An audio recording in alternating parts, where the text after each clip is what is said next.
Okay, so before I get started, I would like to apologize for my bonnet being on.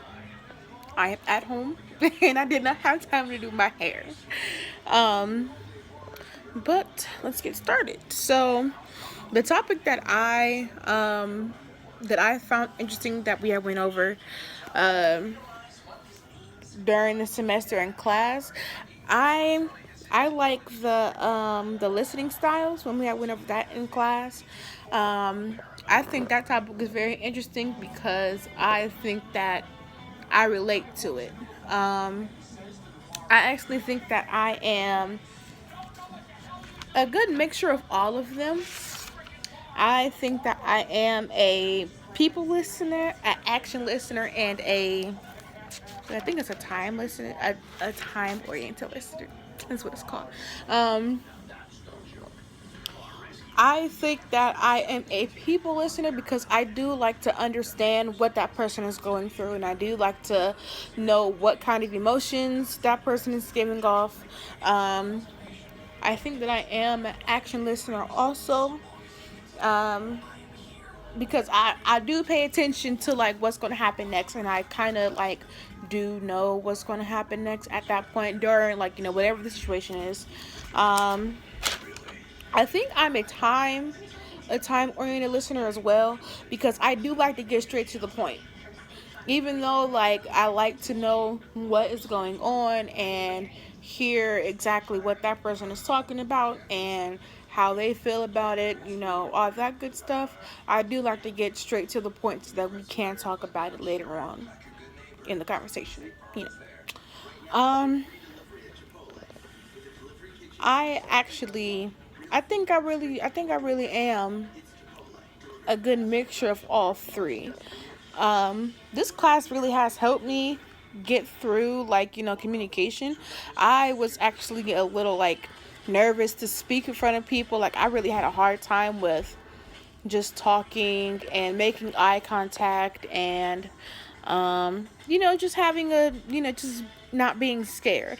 Usually when I get in front of a crowd and I talk, I sometimes have an anxiety attack.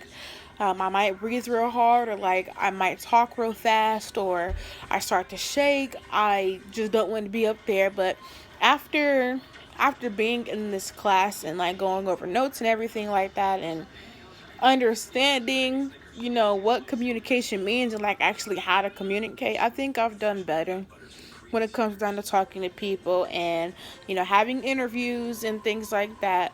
I actually got a job.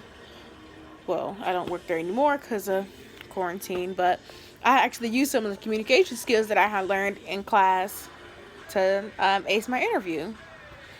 But other than that, I really, really like, I not like, but I did find that topic really interesting to me. Um, I also think I am a content oriented listener. I do like to listen for all the details, because I'm the type of person that that remembers a lot. Like if somebody's talking to me and I'm actually listening, because I do sometimes like will zone out and not listen, but most of the time I do listen. If there is a time where I will listen, I will remember every single detail, and say if I'm having another conversation with another person, and I say, hey, well, yeah, I remember you told me this and that. I remember every single detail, you know. So that's just one thing for me. Other than that, I've really liked this class, and this class has been a really help for me. It's been a really big help for me, because when I look back and I think about when I first started the class, I was scared to speak, and that's really why I like forced myself to sit up front. Usually in other classes, I will not sit up front. I will sit in the back and try not to be seen, but I told myself, no, not this time. I always feel like sitting in the front helps you learn better anyways, so I will sit up front and I would, at least try to answer a lot of, ask a lot of questions maybe, or answer some questions or stuff like that. I don't even know what to say anymore. um, Other than that, I think I've really had a good time during this class, and I just want to thank you for allowing me to be in your class. And I think that's all I have to say. Bye.